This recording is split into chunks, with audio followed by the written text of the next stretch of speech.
ಆಹಾರ ವಿಹಾರ ವಾಹನಗಳಿಂದ ಹಿಡಿದು ಪ್ರತಿಯೊಂದು ವಿಷಯದಲ್ಲಿ ಬೆಂಗಳೂರು ಇದೀಗ ಸ್ಮಾರ್ಟ್ ಆಗ್ತಾ ಇದೆ. ಹೀಗಂತ ದಾಸರಳ್ಳಿ ವಿಧಾನಸಭಾ ಕ್ಷೇತ್ರದ ಶಾಸಕ ಎಸ್ ಮುನಿರಾಜು ಹೇಳಿದ್ದಾರೆ. ಬೆಂಗಳೂರಿನ ಸುಂಕದಕಟ್ಟೆಯ ಹೆಗ್ಗಣ್ಣಹಳ್ಳಿಯಲ್ಲಿರುವಂತಹ ಸ್ಮಾರ್ಟ್ ಕ್ವಿಕ್ ಸೂಪರ್ ಮಾರ್ಕೆಟ್ ಉದ್ಘಾಟನೆಯಲ್ಲಿ ಮಾತನಾಡಿ ಆಂಧ್ರಪ್ರದೇಶದ ಉದ್ಯಮಿಗಳು ರಾಜ್ಯದಲ್ಲಿ ಶಿಕ್ಷಣ ಸಂಸ್ಥೆಗಳನ್ನು ಸ್ಥಾಪಿಸಿ ಲಾಭ ಮಾಡಿಕೊಳ್ತಿದ್ದಾರೆ.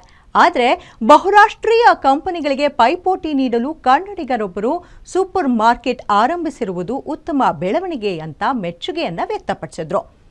ಇದೇ ವೇಳೆ ಡಾಕ್ಟರ್ ನಂಜವದೂತ ಸ್ವಾಮಿಗಳು ಮಾತನಾಡಿ, ಯಾವುದೇ ವ್ಯಾಪಾರದಲ್ಲಿ ಗ್ರಾಹಕರ ಹಿತರಕ್ಷಣೆ ಅತ್ಯಂತ ಪ್ರಮುಖವಾಗಿದ್ದು, ಗ್ರಾಹಕರೇ ದೇವ್ರು.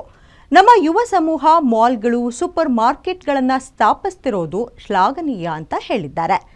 Smart quick super market private limited ಸಂಸ್ಥಾಪಕರಾದಂತಹ ಹಾಗೂ ಅಧ್ಯಕ್ಷರೂ ಆದಂತಹ ದೀಪುಗೌಡ ಮಾತನಾಡಿ, ನಮ್ಮ ಲಾಭಾಂಶದಲ್ಲಿ 80% ಪಾಲು ಗ್ರಾಹಕರಿಗೆ ಕ್ಯಾಶ್ ಬ್ಯಾಕ್ ಮೂಲಕ ಹಿಂದಿರುಗಿಸುತ್ತೇವೆ ಅಂತ ಹೇಳಿದ್ದಾರೆ. ಈ ಉದ್ಘಾಟನೆಯಲ್ಲಿ ಉದ್ಯಮಿ ಕೆಎಸ್ ವೆಂಕಟೇಶ್, ಸುದೀಪ್ ಗೌಡ, ಶಿವು ಗೌಡ, ಉದಯ್ ಶೆಟ್ಟಿ ಇತರರು ಭಾಗಿಯಾಗಿದ್ದರು.